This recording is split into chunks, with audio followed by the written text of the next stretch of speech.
The following video demonstrates an advanced post-processing technique unique to Vericut Icam Post.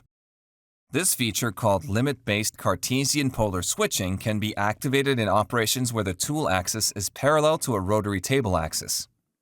In these cases, it becomes possible to use this rotary in place of one or more linear axes when interpolating from one position to the next in the program. The window on the left is the runtime module of Icam Post, Jenner, currently set to execute a post processor configured for this MCM concept machine. This machine has limited travel in the negative y-axis direction. Let's execute the post by pressing the play button. When the post starts, a dialog box opens up, allowing a runtime option to be selected. First, let's not check this option.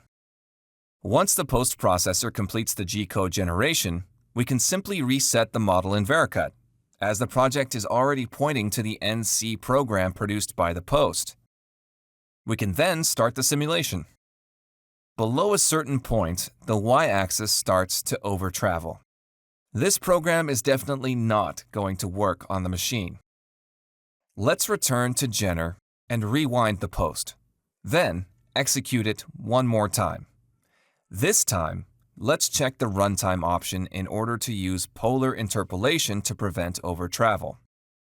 Once again, let's reset the model in Vericut, then run the simulation.